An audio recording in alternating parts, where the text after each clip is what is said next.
అధికారంలోకి వచ్చి వారం సుత కాలేదు, ఇంకా అందరూ ప్రమాణ స్వీకారం సుత చెయ్యలేదు. అప్పుడే ప్రతిపక్షం వాళ్లకు ఆత్రం ఆగుతలేదులా.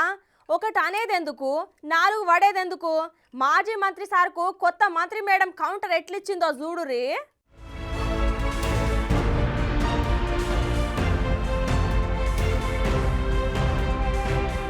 అధికారంలోకి వచ్చి వారం దినాలు కాకముందే ప్రతిపక్షం వాళ్ళు అధికార పక్షాన్ని ఇరకాటంలో పెట్టనికే చూస్తుర్రోళ్ళ. ఇక మాజీ మంత్రి కేటీఆర్ సార్ మాట్లాడుకుంటా ముఖ్యమంత్రి రేవంత్ రెడ్డి అమలు గాని హామీలు ఇచ్చిర్రు. అధికారంలోకి వచ్చిన 24 గంటలనే రుణమాఫీ చేస్తామని రాహుల్ గాంధీ చెప్పిండు. రాగానే పెన్షన్ 4000 ఇస్తామన్నారు, ఇంకా ఇయ్యలేదు. 10 రోజులు ఆగుర్రి 15,000 రైతు భరోసా ఇస్తామన్నారు, ఇంకా ఇయ్యలేదు. అట్లనే మొదటి కేబినెట్ మీటింగ్లనే 6 గ్యారెంటీలకు చట్టబద్ధత కల్పిస్తామన్నారు, ఏమైంది? ఆయన చెప్పిన ప్రతి మాటకు రికార్డు ఉన్నది. ఎట్లా వదిలిపెడతాము? రుణమాఫీ చేయనికే ఎంత ఇబ్బంది పడ్డామో మాకు తెలుసు. వాళ్ళు ఎట్లా చేస్తారో మేము కూడా చూస్తాము.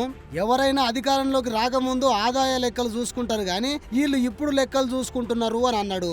మేం చేసిన ప్రతి అప్పుకు ఆడిట్ రిపోర్ట్ ఉన్నది, వాళ్ళు చూసుకోకపోతే మాకేం సంబంధం అని కేటీఆర్ అనుకొస్తే ఇక దీని మీద గుస్సా అయిన మంత్రి సీతక్క ఇగో గిట్లా అనుకొచ్చింది.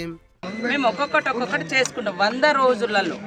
100 రోజులలో ప్రతి హామీని కూడా అమలు చేస్తామనేది మా మేనిఫెస్టోలో పెట్టినటువంటి విషయం.